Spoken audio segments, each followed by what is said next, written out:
Around March of 2014, I started talking to this girl on Tinder. She seemed cool and fun, and after about a week of talking, she suggested we meet up in person. She invited me to this coffee shop, and I accepted. However, the day of, she started messaging me, saying she had something to tell me. Her pictures on Tinder weren't actually of her, and yes, she was a guy. He claimed that he really liked talking to me though, and begged me to still meet up with him. Naturally, I declined. I blocked his profile and just continued on with my life. About a week later, I started talking to another girl. Once again, she seemed cool and fun, and we hit it off right away. She asked me if I spoke to other people on Tinder frequently, and rather stupidly, I told her about my previous encounter with the man lady. Weeks later, I would realize that this new girl was the same girl as the week before. She asked me if I wanted to meet up, and I said sure, as long as it was in a public place. We decided on a cafe, and the next day I sat at the table waiting. 5, then 10, then 15 minutes had passed, and she was nowhere to be found. I then peered out of the window, and saw, from across the street, a man staring at me intently.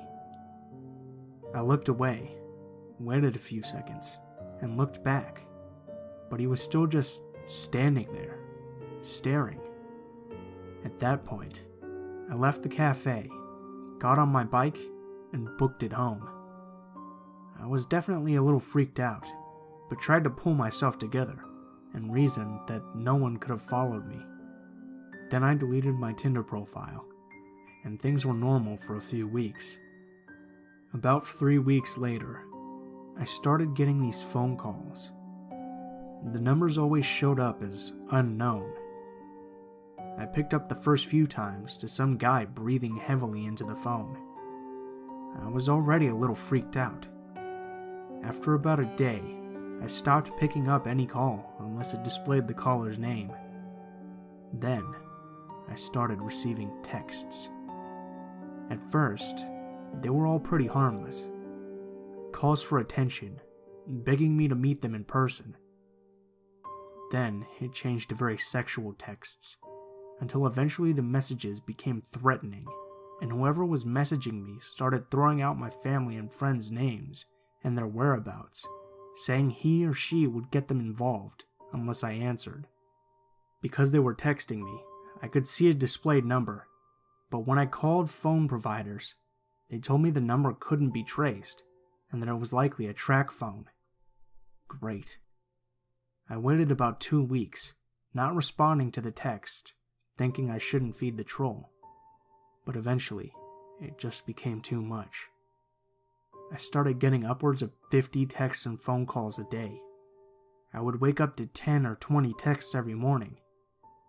I then decided just to change my number altogether. The texting and calls stopped for a while, but sure enough, it started happening again. I called my phone provider, asking if they ever gave out numbers at a user's request, and they said their policy stated that they wouldn't and couldn't unless a valid identification was provided. Then one day, I tried logging onto my Facebook, but was somehow denied. Within a day, friends started contacting me, asking me what the hell I was doing, saying that they were getting terrible messages from my account. In particular, one of my girlfriends was receiving messages about her mom who had died years ago. I apologized profusely and told people what was going on. I contacted Facebook and explained the situation, and they helped me access my account again, at which point I had it deactivated for a while. Enough was enough at this point. I decided to contact the FBI, explaining what had been going on for over a month now. They documented everything, but told me that since I or any of my friends and relatives were in no immediate danger, they probably wouldn't be able to do anything at all. At this point, I felt stuck. I thought about hiring a private investigator or a hacker. I decided against it, however, and just hoped it would fade out if I never answered. I left my Facebook deactivated and continued to ignore any texts and phone calls I received. I never had any trouble at home, but some of my closest friends received the occasional text as well, which freaked us all out. I hated that they got dragged into it too. One day, I came home and things felt very eerie. Door unlocked, windows open, and no one home. A strong breeze running through the apartment. I did a check of the place and found nothing else weird, so I locked everything up and just waited for my roommates to get home. It's been almost 7 months now. And the calls and texts have more or less stopped. I'll get an occasional text, but at most one every 2 weeks. At the peak of it, I was receiving almost 100 texts a day. It definitely affected my social and personal life. I became much more weary of the people around me and of my surroundings. I just felt like I couldn't really focus on anything until this all stopped. Work was difficult, though I tried to maintain my composure as best I could. Everything was just weird. Life was weird. I've since stopped using all forms of dating apps and websites. Things are getting back to normal at this point, and I just want to put it all behind me. I'm moving at the end of this year, so it'll be nice to have a fresh start in a new place. I'm not going to sit here and say that all dating apps are dangerous and that no one should use them, but definitely cover your bases. Ask more questions before meeting someone. FaceTime them first. Skype. Anything. I was naive about it, and I regret it. Be safe, stick close to your friends, and try to sometimes meet people in more traditional ways.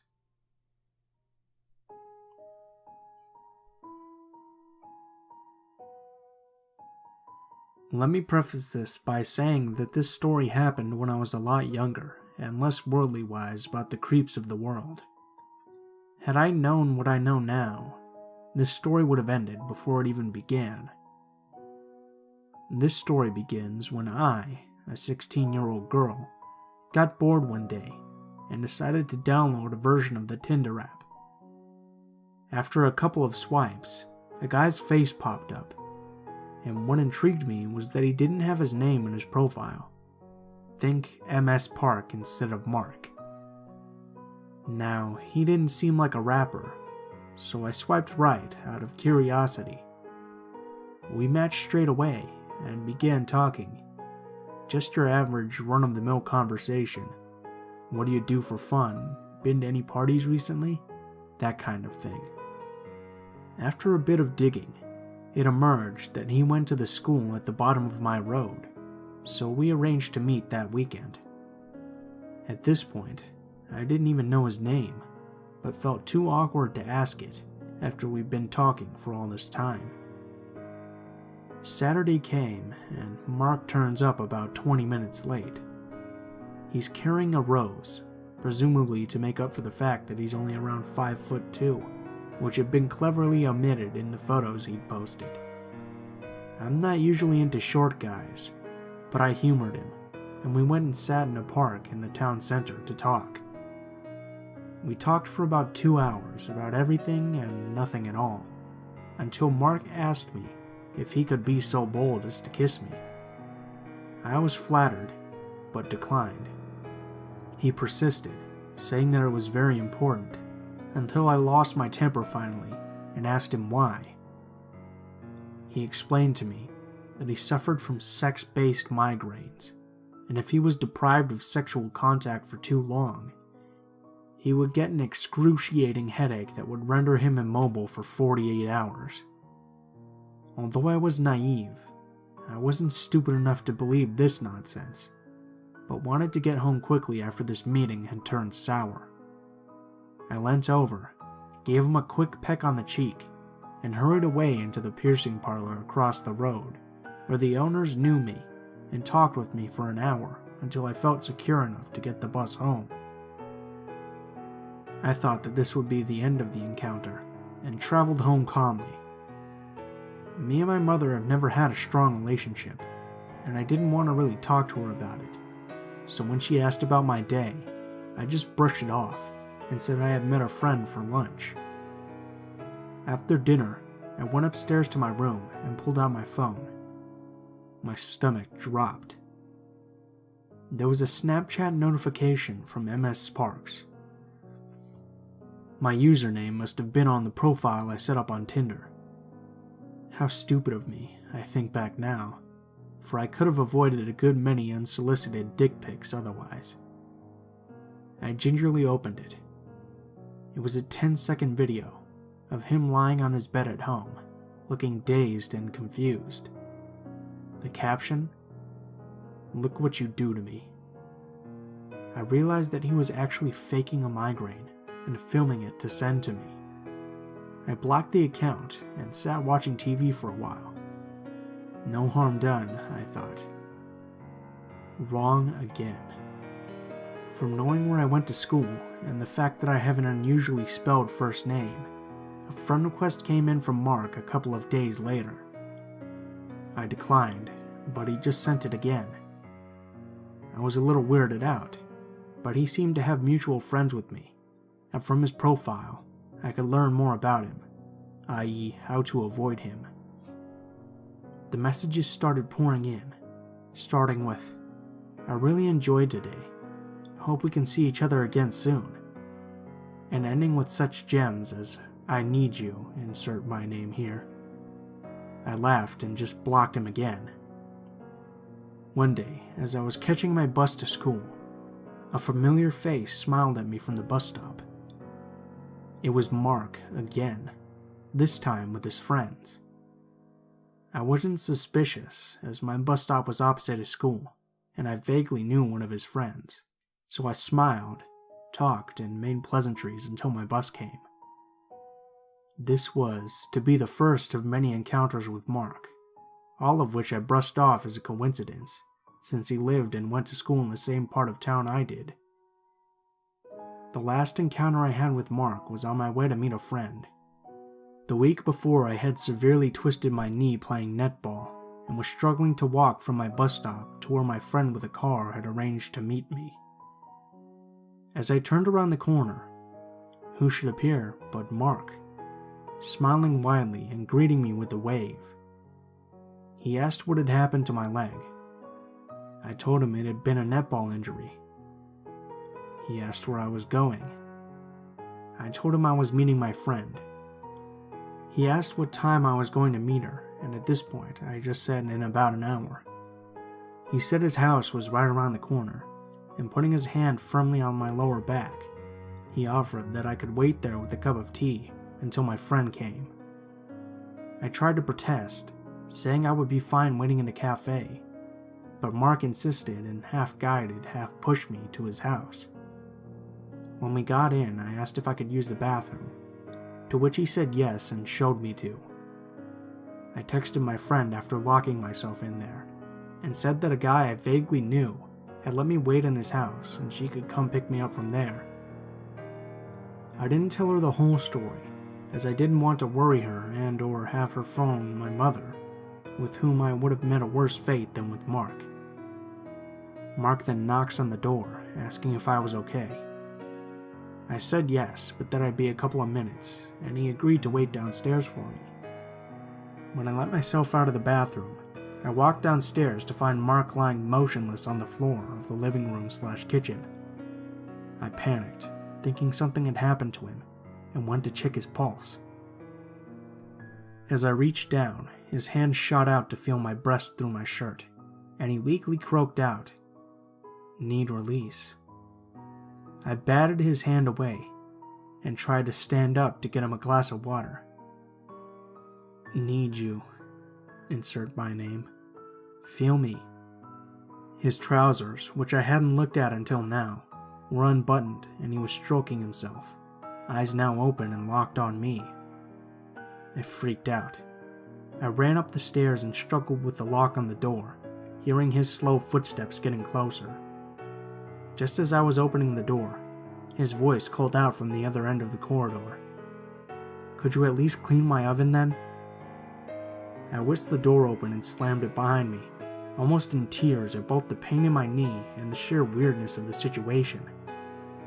After limping a couple roads down from his house, I rang my friend and said there was nothing to worry about, but could she please hurry. She was right around the corner at this point, and we drove off with me telling her everything in between shaky breaths.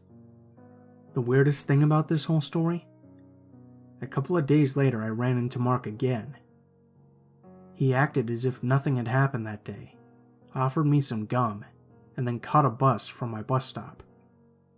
It was almost as if he didn't even remember anything from that day, and I sure as hell wish I didn't. I haven't seen him around in some time, but that could just be because he's gone off to university.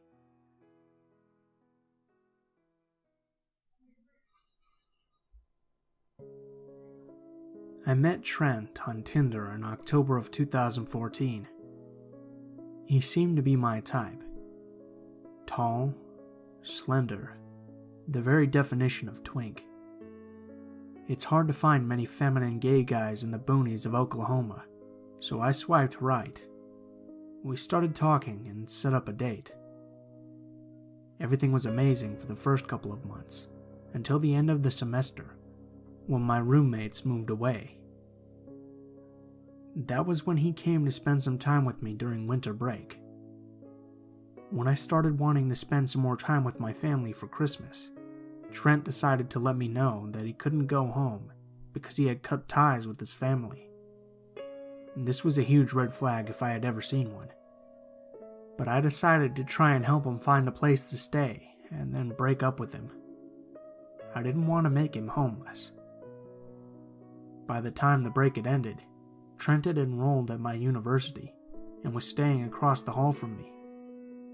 I knew that it would be awkward when I left him, but I wasn't prepared in the slightest for what was about to come. When the new semester began, he knocked on my door, complaining that he couldn't sleep in his own room for several reasons, the most frightening of which was that he was afraid that his roommates would kill him. I reassured him that those were just unreasonable thoughts and sent him back to his room. Not an hour later, Trent comes back to me, threatening suicide. I take him to the hospital, with him sobbing about how I was going to break up with him the entire time. I never told him I was going to. The next morning, I got 30 phone calls. I changed my number and blocked him on all of the social apps I use. Then he created a new Grindr account and finally coaxed me into meeting him for a conversation. I ended up taking him back because, even though he was medicated, he was still unstable. He had attempted suicide after he was released from the hospital. I had moved off campus at that point. Fast forward about 3 months, and now he's moved off campus into an apartment he can't afford. I had been trying to get him the hell out of my house because he was essentially living with me, since he couldn't just stay at his new place on campus without attempting suicide. At that point, I was in a marriage-like relationship with Trent, against my will, because I was afraid to be the cause of someone's suicide. One night, I decided that I just didn't care about Trent anymore, and broke up with him. This is where it gets dark. For an hour, we went around and around with me begging through my tears for him to not kill himself, and him essentially trying to force me out of his house so he could commit suicide. It came to him threatening to call the police to tell them that I was psychotic and threatening him within his own home. I left and called the police, and when they arrived, they found him attempting to blow up his entire apartment complex. When he got back, the true stalking began. I started receiving up to 50 calls in one day from numbers that would change. He was changing his number to bypass my call block. His attempts to get me to talk to him were just like before. He created several profiles under several different names on several social apps to contact me, leaving just enough information for me to deduce that it was him. His insistence that he wasn't going to hurt me crossed the threshold from creepy into almost threatening, like a come out, wherever you are." The entire time, he was trying to get me alone in a room with him. I abandoned my home and moved in with my aunt 20 miles away. One night at 10:30 p.m., I received a call from the police department, notifying me that my apartment had been broken into and that I was needed to check the apartment for missing possessions. He posed as me to get the locksmith to open my door. My drive back to my apartment was through one of the worst lightning storms I've ever seen. When I got there, I had a friend with me and a baseball bat. I opened the door and noticed that things weren't missing. New things were there. Things that I didn't own. I opened my bedroom door to find Trent's phone on the charger. My bed had been stripped of its sheets. Turning to the window, I saw Trent's clothes in a pile, and that's when the hairs on the back of my neck stood up. I knew he was right behind me. When I turned around, he was in my closet, hunched over and naked. He had a wild look in his eye, and yet exited the closet in the calmest manner imaginable. It was like he was a zombie, pale with rings around his eyes, unkempt hair and a blank expression. I waved my bat at him, but he seemed prepared to die. He asked me to kill him. He tried to wrestle the bat away from me. He tried to prove that he legally lived in my apartment. He tried telling me that he'd given me HIV. I eventually got him into my living room and got him to get dressed before the cops arrived. He lunged at me and the police tackled him. So unfolded the most violent arrest I had ever witnessed. No amount of tasing subdued him. He screamed, "Police brutality! I just want to talk to Brian. Why won't you let me talk to Brian? Give me 5 minutes alone with him." The stalking continued after he posted bail. The next day, he knocked on my apartment door posing as the police. He found me in my class and chased me, eventually laying hands on me, running away when I pepper sprayed him, and tried to break into my house again. He was arrested again for trespassing. I got a protective order put out against him after he posted bail the second time. That didn't deter him. He continued his calls. I finished the semester and moved back home, and began reporting every incident of him violating that order, which were numerous. He left for LA because he thinks that the order is only valid in the state in which it was issued. If he comes back, or if he's arrested in California, I'll be taking him to court.